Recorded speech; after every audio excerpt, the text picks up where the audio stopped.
All right, a bit of a surprising move. Joe Douglas has been fired by the New York Jets. Why is that surprising? Most people might be sitting here saying, "No, this isn't surprising at all." He was, not very good in his tenure with the Jets. Certainly, the team itself was not very good.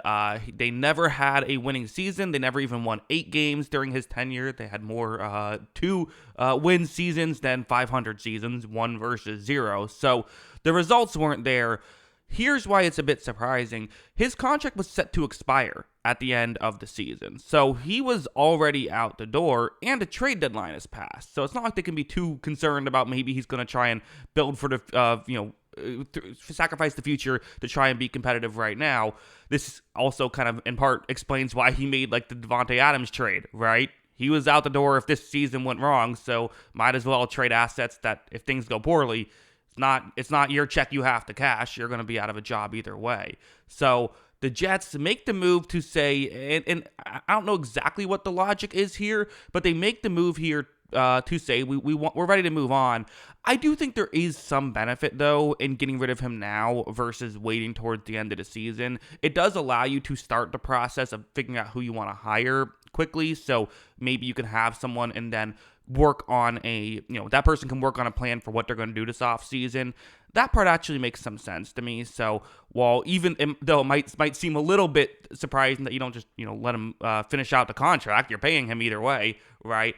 I do kind of understand the logic here. So again, for Douglas, if you remember, he was hired back in 2019. He then hired Adam Gase to be the head coach, a move that was heavily criticized at the time. It was an attempt to help fix Sam Darnold, who came in his rookie year. And I would say Darnold did show some flashes, but certainly was not consistent enough in his rookie year and seemingly only got worse under Joe Douglas's tenure. But usually when something like this happens, they give the GM another shot at it because, hey, he didn't draft Sam Darnold, so, it's not really his fault entirely that it didn't work out. They let him try again. He drafts Zach Wilson with the second overall pick, a pick that I think was a fine selection knowing what we knew at the time. Wilson did do a lot of really good stuff in college. He just, did not work out in the NFL at all. But I think a lot of people kind of felt similar with that with Douglas of, hey, you missed on this move, but kind of understandably so. And you're doing a lot of good stuff with the rest of the team. This defense has looked really good. Robert Saleh, when he first started, seemed what people really liked as a head coach. He didn't have moves like the Sauce Gardner selection and the Garrett Wilson selection in that draft, getting them both in the first round. Those two guys, were looking really good. I think a lot of teams could have decided to move off of him, but they said, you know what? Let's give you one more chance. And he swung for the fences, adding Aaron Rodgers as the quarterback. So it kind of felt like it was a fine move, right? I mean, it's kind of crazy to think about this now, but with the Tampa Bay Buccaneers, there was a lot of talk about them firing their general manager, Jason Light, after he had just gone through his second head coach, but they decided to keep him on in large part because he could get Bruce Arians in the building. The next year, they get Tom Brady in the building and win a Super Bowl, and now he has job security for life, basically. I think maybe Douglas was hoping something similar would happen. Of course, last year, Rodgers hurt for the whole year, so you kind of have to push it back another year.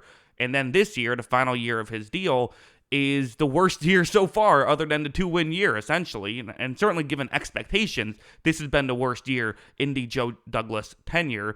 Again, he is a general manager who saw his team lose twice as much as they won in the regular season, and there was no postseason, so just period. They went 30-64 under his tenure, so you get why this move was made. And again, I think what's also has to be mentioned is that the Jets did not just build for now. This is a team that pushed the can down the road pretty significantly in terms of salary cap. They're projected to be over $80 million in dead cap in 2 seasons, not even next year, in 2 seasons. So this is, if you feel like you can fix Aaron Rodgers, this is not the least desirable job to have. There is some, if you think you can have a good quarterback, usually that's the job you want to take. If you don't think that's the case, this is immediately the least desirable job that you can have. I mean, if you're not going to fix Rodgers, you're not going to fix, and Rodgers has been fine, but hasn't been elite this season, and the offense just looks off. If you think you can fix all of this, then there is some talent here. If you don't, that means that you're essentially screwed for the next at least 2 seasons, and you probably aren't going to have maybe you'll have a good draft pick then, but you're essentially in a deep rebuild where you're not going to be competitive for multiple years. So then it's 3 years when you can start trying to be good again.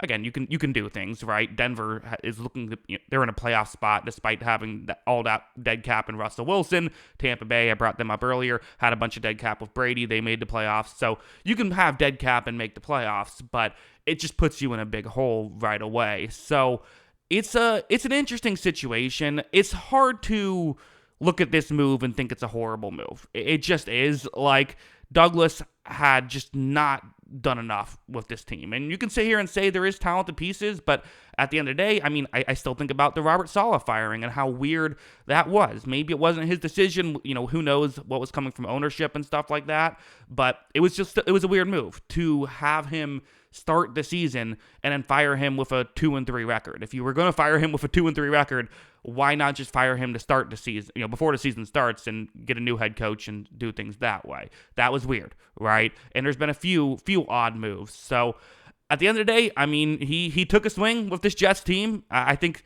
most Jets fans probably were fine with the swing when it happened and are frustrated with the results, which I understand. And I'll say this as well. Most of the moves the Jets made this offseason, I thought were going to work. I thought on paper made sense. But at the end of the day, we can always say, trust process, not results. But the results have to matter too. And the results have been horrible. So, yeah, at the end of the day, he's making moves that aren't working. And that means you don't keep a job in the NFL level. I do wonder what they do from here, who they decide to bring in, and I do wonder where the Jets go from here. Because again, if you're going to hey, there's only 32 GM jobs. If you get an offer, you'll strongly consider it and probably accept it, right? It's generational money usually involved in this. Like, yeah, that's something you usually take. It is just a questionable thing of what do you do with what do you do if you are with the Jets? What's the move? What's the path forward?